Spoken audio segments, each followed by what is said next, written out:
प्यारे बच्चों, आज के इस वीडियो में हम उत्तर भारत के मैदान के बारे में पढ़ने वाले हैं। अब इस उत्तर भारत के मैदान का जो निर्माण है वो 3 रिवर सिस्टम के द्वारा किया गया है। पहला सिंधु रिवर सिस्टम, दूसरा गंगा रिवर सिस्टम और तीसरा ब्रह्मपुत्र रिवर सिस्टम। मैं रिवर सिस्टम कह रहा हूँ तो आपको दिमाग में क्लियर हो जाना चाहिए कि इन नदियों के साथ साथ इनकी जो सहायक नदियाँ हैं उन्होंने भी बड़ा रोल निभाया है इस मैदान के निर्माण में। और इन सभी नदियों ने लाखों वर्षों तक इस क्षेत्र में सेडिमेंट इकट्ठा किए, अवसाद इकट्ठा किया, तब जाकर इस मैदान का निर्माण हुआ। तो जलोढ़ मिट्टी इस मैदानी क्षेत्र में पाई जाती है और भारत का सबसे उपजाऊ वाला क्षेत्र है ये। इसका विस्तार अगर क्षेत्रफल में देखें 7 लाख वर्ग किलोमीटर में ये पूरा क्षेत्र फैला हुआ है। लंबाई पश्चिम से पूर्व अगर देखेंगे तो 2400 किलोमीटर इसकी लंबाई है और चौड़ाई जो है वो कहीं कहीं कम है, कहीं ज़्यादा है, तो 240 किलोमीटर से 320 किलोमीटर के आसपास इसकी चौड़ाई है उत्तर से दक्षिण की ओर। ये डाटा एनसीईआरटी का है तो आप निश्चिंत रहिए। इतनी जानकारी आपको हो गई कि पानी आसानी से यहाँ अवेलेबल है और जलवायु भी अनुकूल है। तो यहाँ पे क्या हो सकता है? पहली बात, कृषि बड़े पैमाने पर होगी यहाँ पर, और दूसरी, जनसंख्या भी बहुत अधिक होगी यहाँ। इस उत्तर भारत के मैदान को मोटे तौर पर 3 भागों में बांटा जा सकता है। पहला पंजाब का मैदान जो पश्चिम में है, जो ज़्यादातर हिस्सा इसका पाकिस्तान में है, और दूसरा गंगा के मैदान, और तीसरा ब्रह्मपुत्र के मैदान। बात करते हैं बच्चों पंजाब के मैदान की।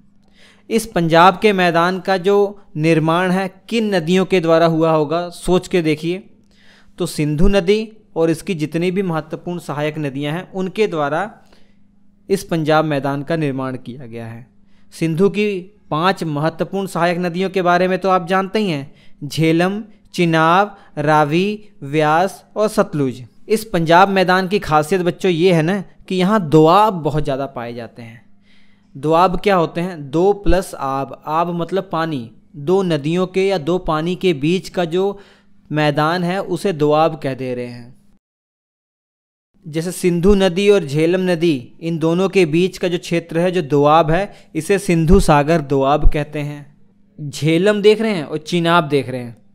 झेलम और चिनाब के बीच का जो दोआब है इसे चाज दोआब कह दे रहे हैं, और चिनाब और रावी के बीच में जो दोआब है इसे रेचना दोआब कह दे रहे हैं। नाम याद करना भी आसान है क्योंकि दोनों नदियों के द्वारा मिलाकर इसका नाम बनाया गया है। ऐसे ही रावी नदी देख रहे हैं और थोड़ा सा व्यास और सतलुज, इसके बीच का जो क्षेत्र है इसे बारी दोआब कह दे रहे हैं। व्यास और सतलुज के बीच का जो दोआब है इसे बिष्ट दोआब कह दे रहे हैं। तो इन दोआब के बारे में भी आप थोड़ा सा दिमाग में क्लियर रखिए। भारत के अंदर ये पंजाब का मैदान कहाँ कहाँ फैला होगा आप अनुमान लगा सकते हैं। थोड़ा सा राजस्थान में है, पंजाब में है और कुछ हरियाणा में फैला हुआ है। अब बात करते हैं गंगा के मैदान की। गंगा के मैदान कहाँ से कहाँ तक होंगे? पश्चिम में तो ये जो घग्गर नदी है हिमाचल प्रदेश से निकलती है वहाँ से लेकर, और पूर्व में तीस्ता नदी जो सिक्किम से आती है और बांग्लादेश में जाकर ब्रह्मपुत्र में मिल जाती है। इस बीच रीजन को गंगा के मैदान कहा जाता है। और गंगा के मैदान गंगा नदी और इसकी सहायक नदियों के द्वारा बनाया गया होगा, ये आप अनुमान लगा सकते हैं। और ये गंगा का मैदान भारत के किन किन राज्यों में फैला हुआ है अगर मैं पूछूं तो आप क्या बताएंगे?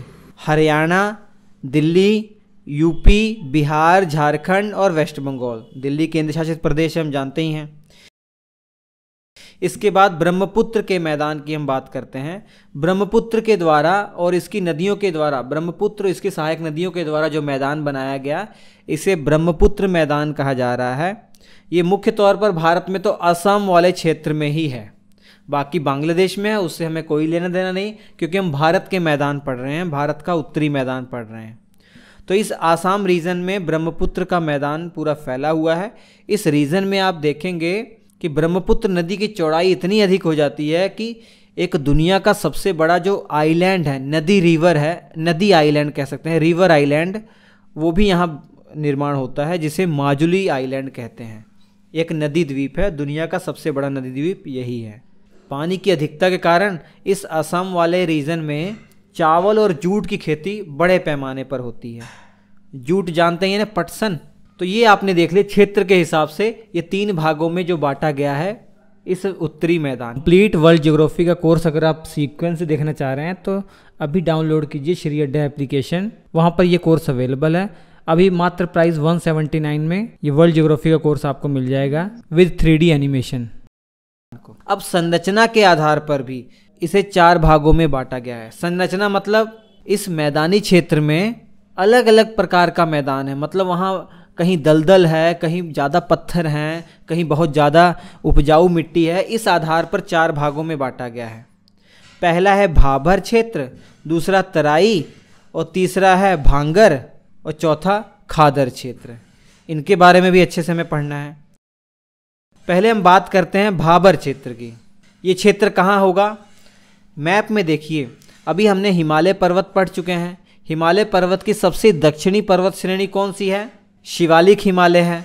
तो शिवालिक हिमालय के पैरेलल में नीचे की तरफ साउथ में 8 किलोमीटर से लेकर 16 किलोमीटर के चौड़ी पट्टी है लगभग। ये इस क्षेत्र को भाबर क्षेत्र कहा जाता है। अब इस क्षेत्र की खासियत क्या होगी? देखिए, हम जानते हैं हिमालय से जो नदियां आ रही हैं अपने द्वारा अवसाद लेकर आ रही हैं। तो जो बड़े बड़े सेडिमेंट है, जो बड़े बड़े अवसाद है, जो बड़े बड़े पत्थर हैं, उनको वहीं छोड़ देती हैं, क्योंकि इतना भारी जो अवसाद है वो अपने साथ आगे नहीं ले जा पाती। तो शिवालिक हिमालय के दक्षिण की ओर इन पत्थरों की एक पट्टी सी बन गई है जो नदियों के द्वारा बड़े बड़े अवसाद छोड़ दिए गए हैं। अब ये बड़े बड़े पत्थर हैं और इनके बीच में बहुत जगह खोखली होगी, तो इसी कारण से जो नदियां हैं ना वो इसके अंदर अदृश्य हो जाती हैं, नीचे से बहती हैं, हमें दिखाई नहीं देती इस क्षेत्र में। तो भाबर क्षेत्र में नदियां अदृश्य हो जाती हैं। क्यों हो जाती हैं ये आप समझ गए होंगे, अनुमान लगा सकते हैं। निकलती कहाँ है? आगे थोड़ा सा दक्षिण की ओर आइए, एक और क्षेत्र है तराई रीजन। इसकी जो चौड़ाई है लगभग 15 किलोमीटर से 30 किलोमीटर के आसपास है। इसकी उत्तर से दक्षिण चौड़ाई, इस रीजन को तराई रीजन कहा जाता है। इसकी खासियत मेरे प्यारे बच्चों ये है कि यहाँ पानी की बहुत अधिकता है और दलदली क्षेत्र है। तो स्वाभाविक सी बात है यहाँ बायोडाइवर्सिटी बहुत अधिक होगी, मतलब अलग अलग प्रजाति के जीव जंतु, अलग अलग प्रजाति के पेड़ पौधे यहाँ बहुत सारे होंगे। बहुत घने जंगल पाए जाते हैं। तो आज़ादी से पहले यहाँ रहने लायक नहीं था, लेकिन आज़ादी के बाद बहुत सारे लोग पाकिस्तान से जब यहाँ पर आए तो उसके बाद भारत सरकार ने इन क्षेत्रों को भी रहने योग्य बनाया और यहाँ लोग कृषि भी करने लग गए, मुख्य तौर पर उत्तर प्रदेश और पंजाब का जो तराई वाला रीजन है वहाँ पर। तो आज जो तराई, जो हकीकत में तराई रीजन है ना, वो आप नॉर्थ ईस्ट में देख पाएंगे। अभी जो घने जंगल वाला जो क्षेत्र, बायोडाइवर्सिटी वाला क्षेत्र, ये नॉर्थ ईस्ट में आपको अब दिखाई देगा। तो ये 2 रीज़न आप समझ गए होंगे कि नदियाँ हिमालय से आ रही हैं, बड़े बड़े पत्थर अपने द्वारा पहले ही छोड़ दे रही हैं, उन पत्थरों में ही नदी गायब हो जाती है, उसके नीचे से फ्लो करती है और आगे चलकर तराई वाले रीजन में नदियां बाहर निकलती हैं और ये रीजन मुख्य तौर पर दलदल वाला क्षेत्र है। इतना तो आप समझ गए हैं। इसके बाद जो रीजन है वो बांगर और खादर क्षेत्र है। इसको थोड़ा ध्यान समझिएगा। अभी तो ये भाबर आपने तराई रीजन पढ़ा, भाबर और तराई क्या है? शिवालिक के पैरेलल में ही है ये, मतलब शिवालिक के दक्षिण में, शिवालिक हिमालय के दक्षिण में भाबर क्षेत्र और उसके दक्षिण में तराई क्षेत्र। अब हम खादर और बांगर रीजन की बात करते हैं। सबसे पहले मैं आपको खादर क्षेत्र की बात बताता हूँ। ये खादर रीजन कौन सा होगा? ये नदियों के आसपास का क्षेत्र होगा। जहाँ जहाँ नदी ट्रैवल कर रही होगी उसके आसपास का वो रीजन जहाँ पर हर साल बाढ़ आ जाती है।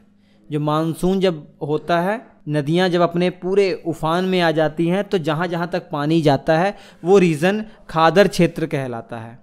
इस रीजन की खासियत ये है कि यहाँ पर नई जलोढ़ मिट्टी पाई जाती है जो हर साल नदियों के द्वारा रिचार्ज कर दी जाती है, मतलब नए नए अवसाद इकट्ठे कर दिए जाते हैं नदियों के द्वारा इन रीजन में।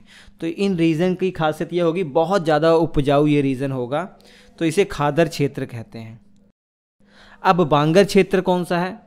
बांगर क्षेत्र भी नदियों के आसपास का रीजन है, बस खादर क्षेत्र को छोड़कर। खादर क्षेत्र से थोड़ा दूर वाले जो क्षेत्र हैं जहाँ नदियाँ का पानी नहीं पहुँच पाता है, जो पुरानी जलोढ़ मिट्टी जहाँ पर इकट्ठा हुई है, बहुत प्राचीन में जो नदी ने अवसाद इकट्ठे किए हैं वो अवसाद हैं, बहुत पुराने अवसाद हैं जो नदियों के द्वारा हर साल रिचार्ज जिसको नहीं किया जा सकता, क्योंकि बहुत दूर दूर वाले क्षेत्र हैं ये।